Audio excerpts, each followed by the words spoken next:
समय से मिलेगा करेंगे। रिस्पॉन्सिबिलिटी तो फॉरेस्ट डिपार्टमेंट। मैं एक चीज आपसे और ये अभी अनुरोध करना चाहूंगा कि आप अभी जो क्लास आपकी ये you are preparing for the interview, ठीक है, और इंटरव्यू के लिए मेरा ये समझ है कि इंटरव्यू देने जब जाएंगे आपसे बहुत सारे सवाल पूछे जाएंगे, फॉरेस्ट से रिलेटेड एक दो सवाल जरूर आपसे पूछे जाएंगे। ये 10-12-15 क्लास आप ज्वाइन करेंगे। मैं पहले आपको इंटरव्यू के असिस्टेंट मॉक इंटरव्यू कर लेते हैं, मॉक इंटरव्यू बाद में करेंगे। पहले लेट अस आई मीन आपको जब तक ओरिएंट ना करें उस सब्जेक्ट से, तो उससे पहले पूछने का कोई तात्पर्य नहीं है भाई। जो लोग थोड़ा बहुत रहे उनको तो ठीक है, लेकिन जो बिल्कुल आउट ऑफ टच है, जिनको कोई मतलब नहीं है, आउट ऑफ फॉरेस्ट है, फ्रेश है, उनको तो थोड़ा आपको ओरिएंटेशन देना होगा। इसलिए मैं आप इसके बाद सोचिएगा कि मेरा ही मानना है कि अगर आप मतलब इनकी क्लास आप ज्वाइन कर लेते इसको अपना इंप्रेशन जो मैं ये चाहूंगा कि आप पूछिएगा, तो जो क्योंकि मैं आपको बहुत सारी चीजें बता पाऊंगा, बहुत सारी चीजें छूट जाएंगी उससे, लेकिन आप पूछेंगे तो जरूर मैं आपको एक्सप्लेन कर दूंगा। तो ये ज्वाइन करने के बाद में आई होप कि you will be in position to reply some of the question जो कि आपको फॉरेस्ट से रिलेटेड इंटरव्यू में पूछे जाएंगे। तो वो इंटरव्यू तैयारी अपने आप हो गई आपकी, ठीक है ना। ये सेशन आपका थ्योरेटिकल नहीं है जैसे आपने बाकी थ्योरी में पढ़ा होगा, थ्योरेटिकल नहीं है, इंटरेक्टिव एंड प्रैक्टिकल। इसमें आप कुछ पॉइंट्स आप नोट करते रह सकते हैं जो कि आपको हेल्प करेंगे बाद में याद करने के हिसाब से। एंड और एक आप ये कर लें कि एवरीडे जो चीज बता दी जाए ठीक है, फिर बाद में भी आपको ध्यान में कोई प्रश्न आता है तो आप नोट करते रहें, और वो मैं उनसे कह दूंगा कि आप चाहे तो उसमें ऑनलाइन डाल सकते हैं, उनका नेक्स्ट क्लास में आपको रिप्लाई कर देंगे। यहाँ पूछेंगे तो मैं प्रयास करूंगा कि आपको ये बताऊं। सो रेस्पॉन्सिबिलिटी फॉरेस्ट डिपार्टमेंट, मैं इस स्लाइड को सीधे आगे चलता हूँ, उसको थोड़ा उसमें एक्सप्लेन करता हूँ। ये टॉपिक उसमें नेक्स्ट स्लाइड उसका उसी का पहला नंबर पॉइंट है। पहला conservation and development of available forest areas. सबसे पहली रेस्पॉन्सिबिलिटी क्या है फॉरेस्ट डिपार्टमेंट की, कि जो अवेलेबल फॉरेस्ट है, नेचर ने जो हमें दिए हैं, जो नेचुरल रिसोर्स फॉरेस्ट है, उसका कंजर्वेशन करें और उसको डेवलप करें। कंजर्वेशन का क्या मतलब है, कंजर्वेशन में प्रोटेक्शन में क्या फर्क है, कोई बता पाएगा? कंजर्वेशन तो सर अपन खुद उसका संरक्षण करेंगे, और प्रोटेक्शन बाहर के लोगों से। और सर प्रोटेक्शन उसके जो हैबिटेट है उसी के अंदर किया जाता है, तो कंजर्वेशन हम इनसाइड और आउटसाइड दोनों तरीके से कर सकते हैं, जैसे इन सिटी और एक्स सिटी कंजर्वेशन। इन सिटी ठीक वो भी कंजर्वेशन है, इन सिटी एक्स सिटी भी कंजर्वेशन होता है। और एग्जिस्टिंग रिसोर्सेज को अगर अपन बता रहे हैं तो कंजर्वेशन हो गया, और प्लस एक्स्ट्रा अपन कुछ एक्स्ट्रा एफर्ट्स अगर करें। राइट, देखिए मैं थोड़ा इसको लिटिल बिट फर्दर इसको एक्सप्लेन करता हूँ कि मेरे पास ये बॉक्स है, ठीक है, दिस इज माई रिसोर्स, इसमें मेरे वैल्यूएबल्स हैं, ठीक है। इसको बचाने के लिए आई डू एवरी एफर्ट्स, चाहे मैं इसको लॉकर में रखूंगा, चाहे मेरे पास बैग में रखूंगा या अपने पॉकेट में रखूंगा, सो दैट किसी अननोन आदमी या दूसरा आदमी इसको गायब ना कर दे, चुरा ना ले, ठीक है। मैं इसको हर एफर्ट करता हूँ उसको प्रोटेक्ट करूं। इसी तरह से हमारा जो नेचुरल फॉरेस्ट है वो जहां पे भी जिस स्थिति में है, हम प्रयास करते हैं कि उसमें नुकसान ना हो, उसकी जो वो भी संपदा है, रिसोर्स है, उस संपदा में क्षति ना हो, क्षीण न हो, कोई काटे नहीं, पेड़ ले नहीं जाए, कोई जानवर मारे नहीं, शिकार ना करे, ये सब करना हुआ प्रोटेक्शन, ये हुआ प्रोटेक्शन, बचाव, सुरक्षा। और कंजर्वेशन से ये मतलब है कि आप इसको दूसरे एग्जांपल से समझने का प्रयास करते हैं अपन, कि हमारे पास 10 लाख रुपए किसी ने दे दी, क्या 10 लाख रुपए दिया आपको, अब भाई पेरेंट्स ने दिए थे, मेरे पास और कुछ नहीं, दूसरा काम जाए, नौकरी लगे, बिजनेस कर, व्यापार कर, कुछ भी कर, ये 10 लाख रुपए, ठीक है। तो दो तरीके हैं 10 लाख में, तो आप आज एक आदमी ये सोच सकता है जब तक 10 लाख है तब तक खर्च करते रहते हैं, बैंक में जमा निकालते रहते हैं, खर्च करते निकालते रहते, खर्च करते रहते, how long it will stay. आप निकाल रहे हैं, खर्च करें, निकाल रहे, खर्च करें, नया जोड़ नहीं रहे, तब क्या होगा, 10 लाख हो कि 10 अरब हो, एक टाइम आएगा जब वो सारा स्टॉक आपका एग्जॉस्ट हो जाए, ठीक है। वेरेज वो 10 लाख को दो तरीके से आप इन्वेस्ट करते हैं, कि या तो उसको आपने बैंक में एफडी डाल दी, कुछ कर दिया, और उस आउट ऑफ दैट एफडी जो इंटरेस्ट आता है केवल इंटरेस्ट को यूज करते हैं, और इंटरेस्ट में से भी कुछ बचा लेते हैं, तो आपकी जो मूल धन है उसको कुछ और ऐड होता जाता है, केवल आप इंटरेस्ट मिला उसमें से कुछ, ये एक प्रक्रिया आप साल दर साल करते जाते हैं। तो जो इनिशियल जो आपका स्टॉक था वो थोड़ा बहुत बढ़ेगा, खत्म नहीं होगा, और आपका काम भी चलता रहेगा। और काम चलने की बात यह है कि आपको अपनी एक्टिविटीज को कन्फाइन भी करना पड़ेगा किसी तक जितना आपको उपलब्ध हो रहा है बतौर इंटरेस्ट। तब क्या होगा कि जो मूलधन हमारा है वो हमारा इंटैक्ट रहेगा, उसमें थोड़ा थोड़ा वृद्धि हम हर साल करेंगे। सिमिलरली फॉरेस्ट कंजर्वेशन, जो नेचुरल रिसोर्सेज उनका कंजर्वेशन से मतलब ये है कि जितना स्टॉक हमारे पास उपलब्ध है उस स्टॉक को हम इंटैक्ट रखें, उसको इंटैक्ट रहने दें, और उसमें जितना हर साल इंक्रीमेंट होता है। अब आप इंक्रीमेंट का एक वर्ड आएगा, वो थ्योरी है जो समझाऊंगा आपको, कि उसमें जितना इंक्रीमेंट होता है उतना ही हम उसमें से निकालें। हर फॉरेस्ट की एक कैपेसिटी होती है हमें प्रोडक्ट देने की, ठीक है, तो उतनी ही कैपेसिटी का हम निकालें, बाकी उसको रहने दें, तो हमारा नेचुरल रिसोर्स कभी एग्जॉस्ट खत्म नहीं होगा, तो कंजर्व होगा। वो कंजर्व अगर होगा तब उसके अंदर जो वाइल्ड लाइफ है, जो फोना है, वो ऑटोमेटिक अपने आप कंजर्व होता रहेगा वहां। अगर आपने नेचुरल हैबिटेट को डिस्ट्रॉय नहीं किया, उसमें क्षति नहीं की, तो आपका नुकसान वहां पर नहीं होगा। अब रही बात कि फॉरेस्ट के इंक्रीमेंट को आप असेस कैसे करेंगे? बैंक वाले पैसे को तो आपने असेस कर लिया, 12% से ब्याज मिला आपको, तो साल में इतना मिल गया। फॉरेस्ट के इंक्रीमेंट को असेस करेंगे, उसका फार्मूला ये है, मोटे तौर पर मैं बता देता हूं कि सपोज करो हमारे पास 10,000 हेक्टेयर का एक एरिया है, उसमें नया जंगल भी है, मध्यम उम्र का जंगल भी है, और बिल्कुल परिपक्व जंगल भी है, ठीक है। तो हम क्या करते हैं, जो जंगल है, जो पेड़ पौधे हैं, उनकी ग्रोथ असेस करने का हमारे पास एक फार्मूला है, जो ग्रोथ यील्ड के फार्मूले से उससे असेस करते हैं कि हर साल देखिएगा, आप जो बॉटनी को विषय जानते हैं, एनुअल लिंक्स होती है, हर पेड़ की ग्रोथ होती है, हर पौधे की हर साल ग्रोथ होती है। तो जितनी जो एक साल में एनुअल लिंक बनी, उसी हिसाब से पूरा का पूरा जो पेड़ है उसके अंदर कुछ ना कुछ वॉल्यूम बढ़ा है, वो चाहे 0.1 क्यूबिक मीटर हो, चाहे वो 10 क्यूबिक मीटर हो, वट एवर इट इज, पर एक वॉल्यूम उसका बढ़ा है, वो उसका इंक्रीमेंट। तो ऐसे मान लो 0.1 क्यूबिक मीटर एक पेड़ ने बढ़ाया है, तो हमारे पास में ऐसे पेड़ है कि मान लो फर्स्ट करो आपके 5,000 पेड़ है जिनका वॉल्यूम साल में at the rate of 0.1 cubic metre बढ़ा है, तो टोटल वॉल्यूम कितना आया? Say for example 500 cubic metre आ गया।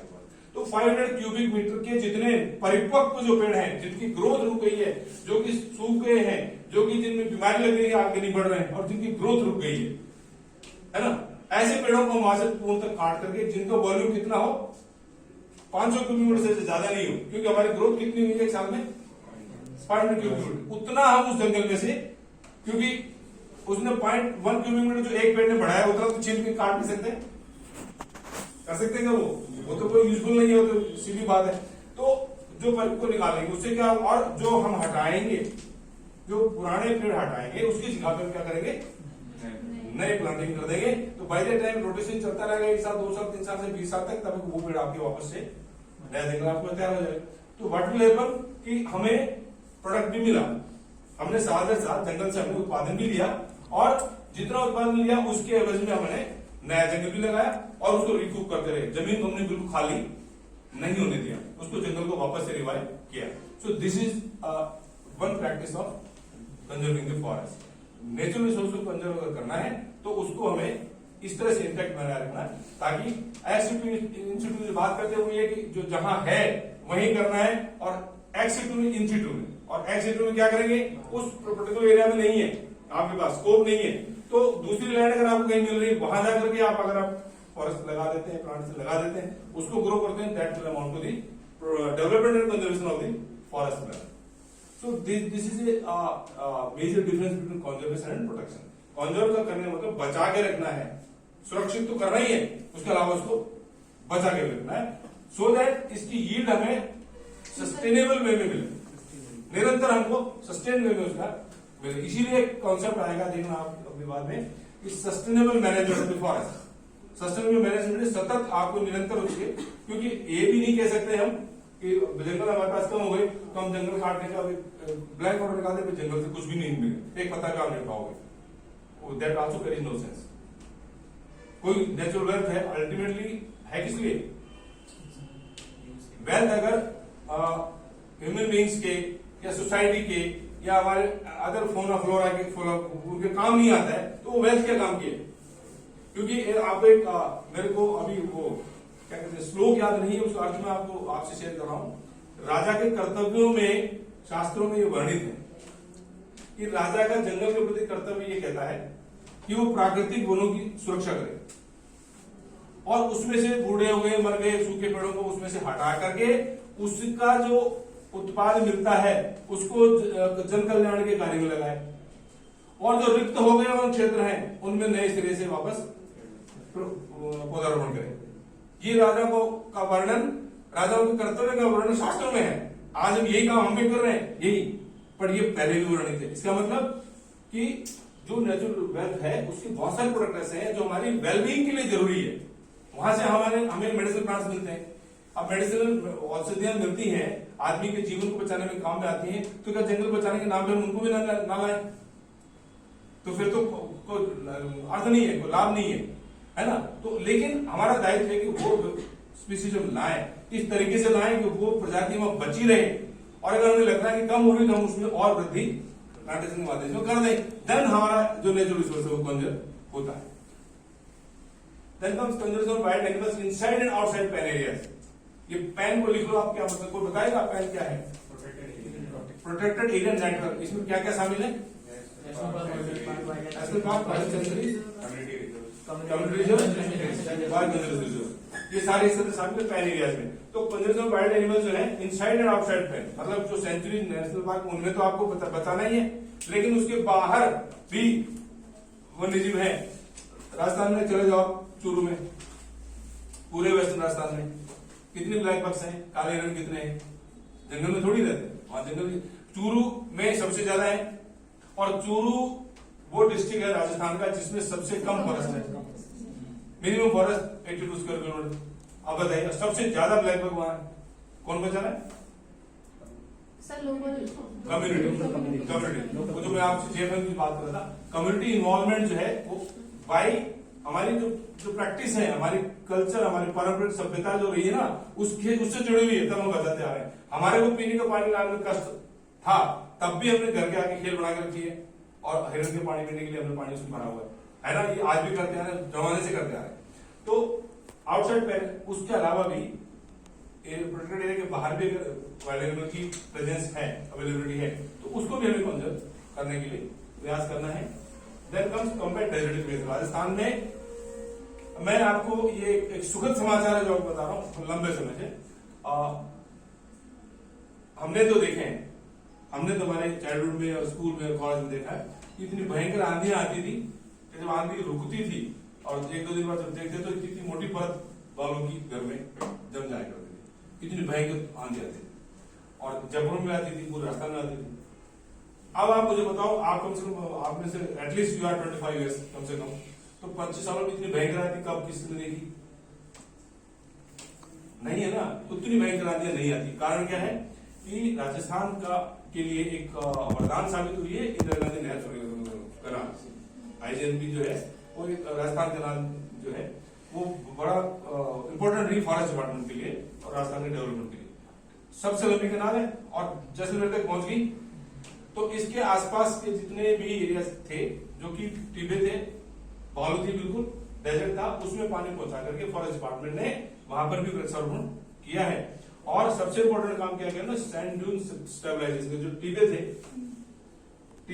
बढ़े नहीं, कंबाइंड डेजर्टिफिकेशन मतलब है डेजर्ट बढ़े नहीं आगे, वहां से बालू उड़ के दूसरे इलाकों में जा रहे थे तो वहां पे भी टिबे पड़ जाते तो वो भी डेजर्ट होगा।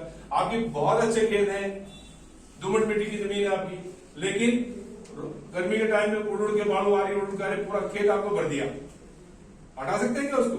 आपकी तो प्रोडक्टिविटी खत्म, खेत की फर्टिलिटी खत्म हो गया डेजर्ट। तो this is the way how this desert was increasing in the state of Rajasthan और एडवांस जो भी। तो हमने जो फॉरेस्ट डिपार्टमेंट ने ये काम किया पिछले 25-30 साल में, और जगह जगह पूरे सारे डिस्ट्रिक्ट में जहां पे भी जंगल थे वहां इनको टिब्बों को स्थिर करने का टिब्बा स्थिरीकरण योजना SDS कह सकते हैं आप, सैंड ड्यून स्टेबलाइजेशन, टिब्बा स्थिरीकरण वृक्षारोपण कार्य।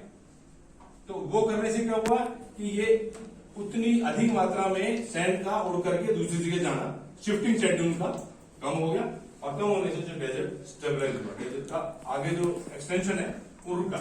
ये हमारा ये काम रोकने का काम भी हमारा डिपार्टमेंट का रहा, responsibility. Soil and moisture conservation ये बहुत आवश्यक है, क्योंकि ये अपने आप एक बहुत, जो जिन्होंने थोड़ा सोशल साइंस पढ़ी होगी, फॉरेस्ट जो है केवल पेड़ पौधे के प्रोडक्ट देता है ऐसा नहीं है। फॉरेस्ट मॉइस्चर देता है, फॉरेस्ट इरिगेशन का पानी देता है, फॉरेस्ट आपको अच्छी सॉइल देता है जिससे एग्रीकल्चर में भी सर सॉइल बाइंडिंग का भी काम करता सॉइल बाइंडर का तो काम करता है निश्चित रूप से जहाँ जंगल है, लेकिन जंगल के नियरबाई जितने एग्रीकल्चर क्रॉप्स हैं उनके लिए बड़ा यूजफुल है। अगर जंगल है आप असेसमेंट करके आप एक विजुलाइज करें कि हमारे पास में दो पहाड़ है, एक बिल्कुल rust green full laden with forest, पूरे पे ऊपर से लेकर नीचे तक बड़े पेड़ हैं, छोटे पेड़ हैं, झाड़ियां हैं, क्लाइंबर्स हैं, बेले हैं, सब है, पूरा थिक फॉरेस्ट। और बिल्कुल उसके अगेंस्ट दूसरा एक पहाड़ जिसपे था तो वैसा ही, पर वो बिल्कुल एकदम बैरन हो गया, बंद है, बिल्कुल एक पेड़ नहीं। एक ही समय पे अच्छी सी बढ़िया तेज बारिश आती है, वो खूब तेज बारिश आती है, तो दोनों की स्थिति क्या होगी? मान लो 1 घंटा बारिश होती है, 2 घंटा बारिश होती है लगातार, तो पानी जो है, बारिश का जो पानी आया वो कौन से पहाड़ से बह करके नीचे चल जाएगा? बैरन वाले से। और बैरन वाले से आएगा तो खाली अकेला पानी आएगा, कुछ और लाएगा साथ में, पूरा सीट लेके आएगा, मिट्टी को भाग लाएगा, कंकड़ पत्थरों को भाग लाएगा। और अगर उस पहाड़ के नीचे हमारे खेत है तो सारे फील्ड में जाएगा, चल ही जाएगा, कहा जाएगा? या अगर रिवर कोर्सेज है, नाला है, उनमें जाएगा, वो बढ़ जाएगा, वो बढ़ जाएंगे, फिर एडजॉइनिंग फील्ड्स में जाएगा। सो ये रहा उसका जो बैरन एरिया। और जो हमारा थिक फॉरेस्ट वाला एरिया है उसमें जो पानी गिरा वो कितनी देर बाद आएगा? काफी समय बाद आएगा, उतनी स्पीड से तो कभी नहीं आएगा, बिल्कुल उतनी स्पीड से कभी नहीं आएगा। यही कारण है कि बारिश खत्म होने के 3-4-5 महीने बाद भी हम जंगलों में जाते हैं, हम उनको झरने दिखाई देते हैं। झरने क्यों नहीं? कहां से आता है पानी? ये बारिश का पानी, झरने वो कहीं तो पानी को वहां मोटर से डालता नहीं ले जाके, तो वही पानी जो कि जमीन में जाता है, सब सॉइल में जाता है, अंडरग्राउंड वाटर को रिचार्ज करता है। और जहां कहीं रास्ता मिलता है वहां क्योंकि पहाड़ है, जहां कहीं लो लाइंग एरिया जो रास्ता मिलता है वहां पानी को झरने के रूप में निकल जाता है and then makes it tourist spot for us. But वो पानी को रोकता है, कमजोर करने का काम जंगल करता है, वो काम में हमको हेल्प करनी। अब जो हमारे जंगल खराब हो रहे हैं, बैरन हो गए हैं, उनमें इस तरह के स्ट्रक्चर्स बना करके हम पानी को रोकने का की एक्टिविटीज करते हैं, जिससे बारिश का पानी एकदम से बह करके नीचे नहीं आए। और जितनी देर ज्यादा पानी रुकेगा उतना देर वो सॉइल में जाएगा, अंडरग्राउंड जाएगा। और पूरे मॉइस्चर रेजिम कहते हैं, एक तरह में मॉइस्चर रेजिम लिखिए आप, मॉइस्चर रेजिम। यानी इसको अगर ब्रॉडली आप समझे तो ये है नमी का साम्राज्य।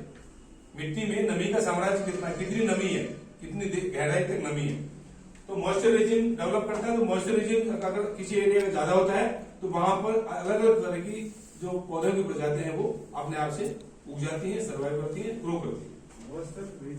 Regime, REGIME, regime. रेजिम होता ना अकबर का रेजिम, अंग्रेजों का रेजिम, रेजिम साम्राज्य। हाँ, नमी का साम्राज्य बोला ना, तो नमी का साम्राज्य बन जाता है, उसको टेक्निकली हम बोलते हैं मॉइस्चर रेजिम। तो सोयल मॉइस्चर रेजिम काम हमारे जिम्मे है, ठीक है। जहां जहां बैरियर्स होते हैं उनको इस तरह से डेवलप करते हैं। नेक्स्ट टाइप अगली जो हमारे